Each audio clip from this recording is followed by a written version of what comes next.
Bismillahirrahmanirrahim. Surah Al-Waqi'ah turun di kota Mekah dan merupakan surat yang Nabi Muhammad sebut sebagai suratul ghina, sebagai surat yang mendatangkan kekayaan. Teman-teman saudara sekalian saya muliakan, kekayaan. Dan yang menyenangkan adalah bahwa ketika Nabi Muhammad menyebutkan tentang kekayaan, yang dimaksudkan di situ bukan hanya sekedar kekayaan fisik, meskipun itu ya juga, gitu. Akan tapi lebih luas daripada itu, kekayaan zahir dan batin. Saudara sekalian yang saya muliakan, orang kaya yang merasa kaya, maksudnya merasa dia cukup, dia mampu, dia sehingga akhirnya bisa bagi-bagi kepada orang lain, itu seneng, itu bagus, itu hebat, gitu kan ya. Saudara sekalian saya muliakan, dan ini adalah orang-orang kaya yang dermawan yang kita boleh iri kepada mereka. Katanya Nabi Muhammad SAW, la ghibta illa fitnain. Kamu nggak boleh iri kecuali sama dua orang. Sama dua orang doang kamu boleh iri. Siapa itu? Orang yang dikasih ilmu, kemudian dia mengamalkannya dan mengajarkannya kepada orang lain. Silahkan iri sama mereka. Maksudnya kepengen gitu, bukan iri kepengen dia jadi bodoh, bukan iri kepengen kita jadi tempatnya dia kemudian dianya enggak gitu ya. Nah, itu namanya hasud, bukan iri. Teman-teman sekalian, beda antara ghibtah sama hasad dalam bahasa Arab itu ya. Itu yang pertama tuh kita boleh iri, maksudnya kita boleh kepengen buat jadi kayak begitu. Faham maksud saya? Gitu ya. Iri yang kepengen untuk jadi kayak begitu, tapi bukan yang kepengen dianya nggak jadi kayak gitu. Kalau kepengen dianya nggak jadi kayak gitu, itu namanya apa? Hasud ya. Atau kalau dalam bahasa Indonesianya dengki kayaknya ya. Gitu ya. Jadi silahkan kepengen jadi kayak begitu, tapi jangan berpikir bahwa dianya jangan jadi kayak begitu, gitu. Jadi katanya Nabi Muhammad, la ghibtah illa fitnain. Kamu jangan kepengen atau jangan ngiri kecuali sama dua orang. Yang pertama, orang yang dikasih ilmu, kemudian dia mengamalkannya buat dirinya sendiri, dan dia juga mengajarkannya kepada orang lain. Silahkan kamu iri kepada orang yang seperti itu, dan kamu kasih semangat anak-anak kamu untuk jadi kayak begitu. Karena pengagunganmu terhadap seseorang itu akan membuat anakmu kepengen jadi orang yang kayak begitu. Sebab setiap anak kepengen menjadi seorang yang dibanggakan, yang dikagumi oleh orang tuanya, gitu ya. Tuh, nah hebat tuh kalau jadi orang alim, hebat tuh kalau jadi orang pinter, hebat kalau jadi ustadz, jadi dai. Kok kamu bisa kayak begitu tuh, bisa ngajar, ya Allah, mama seneng banget kalau kamu terus bisa jadi kayak begitu. Hafal Quran, hafal hadisnya Nabi, bisa ngajarin orang, ya kayak apa mama senengnya. Itu kalau kita kayak begitu, gitu ya, itu akan melahirkan anak-anak yang tergerak untuk jadi yang seperti itu. Tapi kalau kita pas ngelihat, wih jadi pejabat seneng ya, kalau lewat mobil-mobil diberhentiin, itu anak akan juga kepengen jadi pejabat, kepengen jadi orang-orang yang dimuliakan di masyarakat, ya begitu ya. Atau ngelihat misalnya acara-acara di televisi, lomba-lomba nyanyi, gitu ya. Wah, suaranya bagus nih, ini mama mengidolakan dia nih, mama mengidolakan. Ya Allah, sehingga anak pun kemudian akhirnya menjadi ikut-ikut ke bawah juga, kepengen gitu. Waduh, kalau saya jadi artis gimana, kalau saya jadi penyanyi gimana gitu. Ini kayaknya banyak kesalahan-kesalahan anak disebabkan karena kesalahan orang tua. Makanya hati-hati teman-teman. Mudah-mudahan kita semuanya menjadi yang dapat menumbuhkan benih-benih kebaikan dalam diri anak-anak kita, insyaallah. Amin. La ghibta illa fitnain. Satu, orang yang dikaruniai ilmu, kemudian dia mengamalkannya untuk dirinya sendiri dan juga mengajarkannya kepada orang lain. Kemudian yang keduanya, kata Nabi Muhammad SAW, orang yang dikaruniai harta dan dia mensedekahkannya. Jadi bukan asal kaya gitu ya. Orang kaya banyak teman-teman sekalian, tapi yang bisa membagi-bagikan harta kekayaannya, yang bisa nggak tegaan ngelihat orang susah, yang selalu aja kemudian kepengenannya adalah untuk bisa membantu orang lain, ini silahkan iri kepada mereka. silahkan iri kepada mereka. Saudaraku sekalian saya muliakan, mereka-mereka ini hamba-hamba tercinta di sisi Allah SWT. Dan ini ya, orang kaya yang merasa kaya, merasa dirinya mampu, merasa dirinya cukup, kemudian dia bisa bagi-bagi kepada orang lain. Nah, ini adalah orang yang paling enak nih, paling beruntung nih. Kemudian yang kedua, orang miskin yang merasa kaya. Bagus, betul gak? Dia sebenarnya ya sederhana aja hidupnya, semuanya serba-serba sedikit, tapi dia merasa sangat kaya, merasa mampu, sehingga dia merasa gak perlu buat minta-minta sama orang, gak pernah merasa perlu buat kepengenan sama yang dipunya sama orang. Teman-teman sekalian saya muliakan, dan merasa bahwa apa yang dia punya sudah banyak sekali lebih dibandingkan dengan apa yang dia perlukan. Bahkan dia bisa ngasih kepada orang lain pula dengan sedikit yang dia punya tersebut. Itu enggak kalah kerennya teman-teman sekalian, enggak kalah cakepnya, gitu ya, enggak kalah hebatnya. Mereka inilah orang-orang miskin yang diminta Allah untuk Nabi Muhammad bersama dengan mereka. Allah tuh enggak nyuruh untuk mereka buat barengan sama Nabi, tapi Nabinya yang disuruh barengan sama mereka. Wasbir nafsaka, kata Allah Subhanahu wa taala, kamu wahai Muhammad bersama-samalah dengan mereka-mereka ini. Wasbir nafsaka maladina, apa tuh ayatnya yang di surat Al-Kahfi itu ya. Itu teman-teman sekalian, Nabi diminta oleh Allah Subhanahu wa taala untuk bersama dengan mereka, dan itu doanya Nabi Muhammad. Allahumma ahyini miskinan wa amitni miskinan wa syurni fi zumratil masakin. Ya Allah, hidupkan aku miskin aja, miskin harta, kaya hati. Berani kita doa gitu? Hah? Berani doa gitu? Saya mau ijazahin nih kalau berani. Punya soalnya saya ijazahnya nih. Ayo nih yang berani minta nih, yang berani doa. Kayaknya nggak berani ya. Sama, saya juga nggak berani. Biar ijazahnya punya juga nggak berani doanya, beneran dah.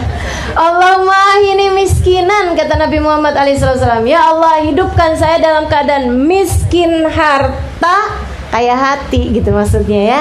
Miskinnya harta doang tapinya. Allahumma ini miskinan wa amitni miskinan. Ya Allah, jangan matikan saya kaya, matikan saya dalam keadaan miskin. Berani doanya. Ampun dah.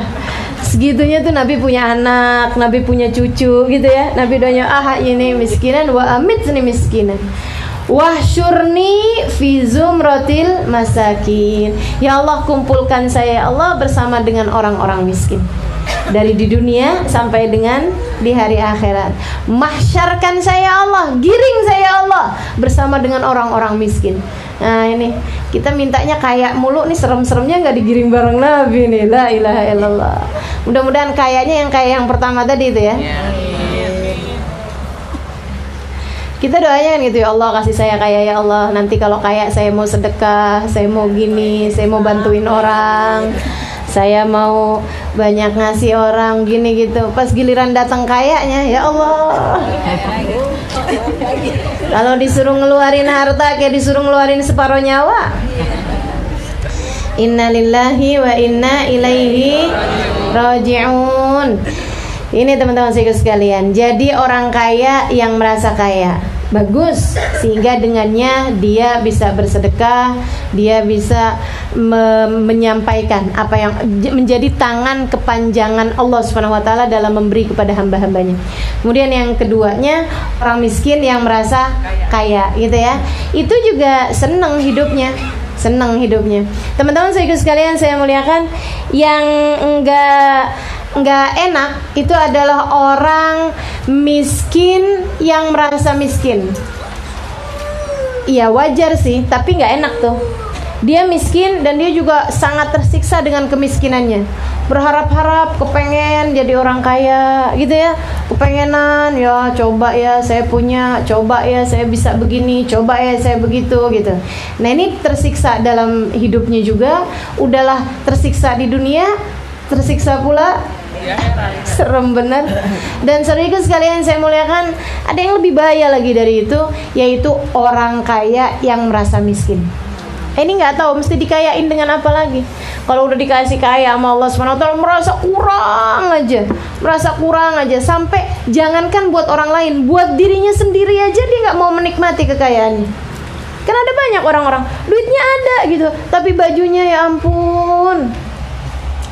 Fa amma bi ni'mati rabbika fahaddits, kata Allah SWT. Kamu tuh kalau dikasih nikmat sama Allah SWT, kasih lihat, kasih tunjuk. Jangan kemudian kamu udah kaya tapi baju sampai robek-robek dijahit ya, sampai udah jelek banget gitu, mau dikasih sama orang sayang-sayang. Ya Allah, ya Allah, ya Allah, kesian bener nih, ini paling ngesianin nih orang kayak begitu tuh, paling ngesianin. Sebab hisabnya di hari akhirat hisabnya orang kaya, tapi hidupnya di dunia seperti hidupnya orang miskin. Paling melas nih. Ya Allah, ya Allah. Nah ini teman-teman saudara sekalian, maka merasa kaya itu selalu baik, merasa miskin selalu nggak baik. Makanya yang Nabi Muhammad SAW sebutkan, kadzal faqru an yakuna kufra, kefakiran itu mendekati kepada kekafiran. Ketika ditanyakan pada Imamul Haddad, apa makna daripada hadis ini? Katanya Imamul Haddad, mau fagr, bukan fagr yang dimaksudkan oleh Nabi Muhammad SAW dalam hadis tersebut, bukan kefakiran. Sebab kalau bicara tentang kefakiran, bicara tentang kemiskinan, bicara tentang tidak memiliki banyak harta, Nabi Muhammad salah satunya. Akan tetapi yang Nabi Muhammad sedang khawatirkan bagi kita, yang sampai Nabi Muhammad bilang dekat kepada kekafiran, kefakiran, kemiskinan, dekat kepada kekafiran adalah khauful faqr, rasa takut miskin. Rasa takut miskin, merasa miskin, itu yang bahaya teman-teman saudara sekalian. Bahaya. Mudah-mudahan Allah karuniakan kepada kita hati yang merasa kaya, insya Allah. Salah satu caranya surat Al-Waqiah, suratul Ghina, Nabi Muhammad sebutnya adalah merupakan surat yang mendatangkan kekayaan. Kekayaan yang dimaksudkan di situ adalah kekayaan zahir dan kekayaan batin. Kekayaan zahir yang dimaksudkan adalah orang kalau selalu baca Al-Waqiah nggak akan datang dalam hidupnya. Dengerin saya, nggak akan datang dalam hidupnya satu saja kesempatan yang membuat dia harus minta-minta sama orang. Ya, orang yang dekat dengan Al-Waqiah, selalu baca Al-Waqiah dalam hidupnya, teman-teman sekalian, nggak akan datang satu saja kejadian yang membuat dia sampai harus minta sama orang, nggak ada. Termasuk juga ketika Nabi Muhammad menyatakan la faqra ma'ad duha. Kata Nabi Muhammad, nggak ada kefakiran bersama dengan sholat duha. Kalau kamu istiqomah melaksanakan sholat duha, insya Allah nggak akan diberi kefakiran dalam hidupnya. Artinya bukan kefakiran yang kayak gimana-gimana, bukan. Bisa jadi kamu hidupnya serba terbatas ya, memiliki ini nggak banyak, memiliki ini nggak banyak. Akan tetapi yang dimaksudkan dengan orang kalau selalu istiqomah mengerjakan sholat duha di waktu pagi, tidak akan datang satu waktu, satu masa, satu kejadian yang membuat dia harus minta kepada orang lain. Gitu.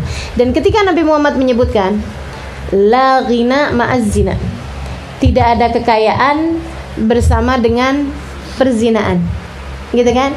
Bukan artinya orang kalau zina nggak akan kaya. Teman-teman sekalian, ada banyak kok orang yang nauzubillah min dzalik dekat dengan perzinaan, hidupnya kaya-kaya aja, hartanya banyak-banyak aja, mobilnya banyak-banyak, misalnya gitu ya, mobilnya banyak, hartanya banyak, apaannya banyak yang dia punya gitu, bahkan mungkin punya perusahaan, bahkan mungkin punya pulau segala gitu. Punya segala macam itu, tapi dia zina misalnya kayak begitu ya. Tapi Nabi Muhammad bilang la ghina ma'az zina, nggak ada kekayaan bersama dengan perzinahan. Artinya apa itu? Artinya ada dua teman-teman sekalian.